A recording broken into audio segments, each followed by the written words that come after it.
Hey there, Mr. Sexy Voice, bedroom-eyed Georgia boy.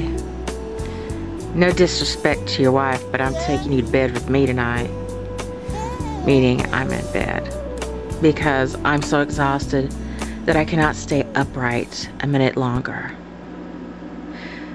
I came in here, got my computer going, and looked for your videos that you had promised about this soft-spoken man from the past.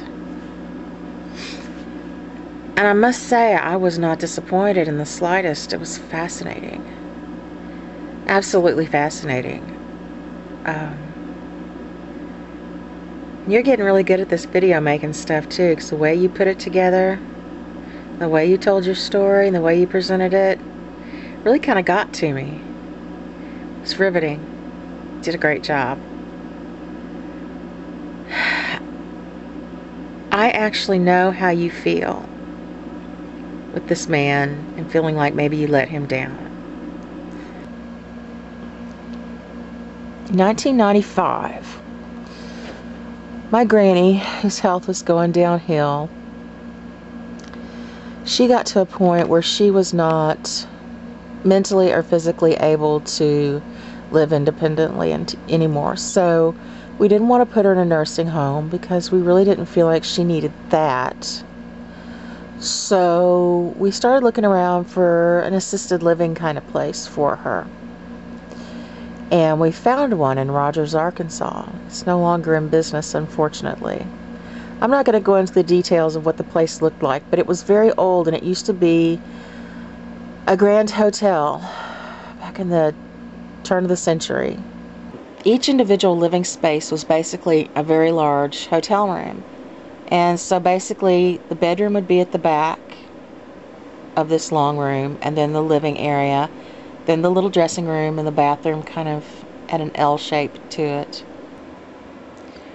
We're moving her stuff into her big room, getting it all arranged and ready for her. And we had spent quite a bit of time, had several cars packed up with stuff. And we were about to leave, and Mom said, well, hang on, let me go to the bathroom before we leave. So my sister and I, we perched our butts on sort of the back and the arm of the couch that we had moved in there for her. We were rather near to the dressing area that she had to walk through to get to the bathroom. We were probably within 10 feet of it. And we were just kind of chit-chatting. And all of a sudden, I heard this voice come out of nowhere.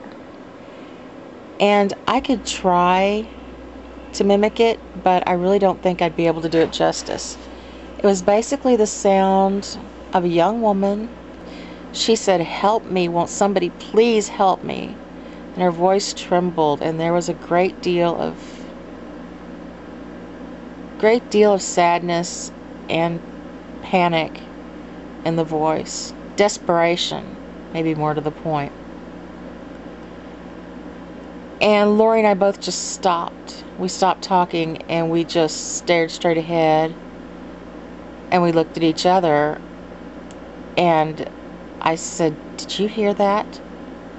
And she says, yeah, I did. What the hell? And Lori says, Mom, are you okay? I was like, yeah, I'm fine. And Lori says, did you just call for help? Mom says, no, I thought one of you girls did. Are you okay? Yeah, we're fine. And then she came out, and we all talked about it, and we all agreed that the voice had emanated from that little small dressing room. It was a very small little room, maybe 5 feet by 3 feet, something like that. Just big enough for a little vanity table. We all heard it loud and clear, and we all agreed on where the voice had come from. And we didn't know what to do, and we tried to rationalize it.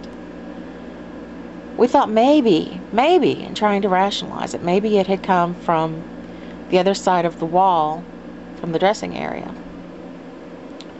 We thought maybe there was a TV on. or maybe there was somebody over there. We all knew that that wasn't the kind of sound it was, but we were trying to make sense of it and trying to make it be something explainable. When we left, we noticed that the room that was on the opposite side of that wall was not a standard room. It had no keyhole, and it wasn't a regular residential room. It had a giant wooden number 4 on the door, really big, unlike the rest of them that had small little pretty plates with the room number on it. It was opposite the elevator, and I think it indicated the 4th floor because it was the 4th floor. We all felt very guilty later because whoever that was reaching out to us, and she was desperate, and she was asking us for help, and we were too dumb to know what to do for her. I told my father about it, and the next time he was down there visiting, he spoke to a nurse that was in residence there. And she didn't even bat an eye. She says, "Oh, yeah, that was Madeline. She's been in this building for a very, very long time. She was probably just letting them know she was there and just, in her own way, just greeting them." So, the next time I went up there, I left Granny and my mom downstairs doing something, and I snuck up in the elevator. And when those doors opened, my heart was pounding so hard there was no one in sight up or down the hall. And there was that door right in front of me, that giant 4 staring me in the face. This was like something out of The Shining. That's how it felt, except for I wasn't frightened in a traditional sense. I don't know, it's hard to describe. It was like electricity all over my body. Probably just adrenaline. And I got my courage together, and usually I'm not a snoopy person. I'm not somebody that breaks the rules. But I walked up to that door, and I pushed it open just a little bit. And the smell of stale and dust just came blowing out of there. It was unpleasant. It was dark in there. And I opened the door some more and found a switch and flipped it on. And it was this bizarre little storage room with the strangest, just odds and ends items in there. And there was a shower in there. A shower! And it had this bare bulb hanging in the middle of the room. The whole thing had this horrible, horrible feeling to it, this room. Something was not right about that room. I don't know if Madeline was murdered in there. I don't know if something unsavory lived in the dark, musty corners in there. It was a trip, though. But yeah, I've always felt guilty about Madeline, and I've always wished that I had known what to do for her. Back then, I really didn't have the strength in me to pursue going back and finding her and talking to her.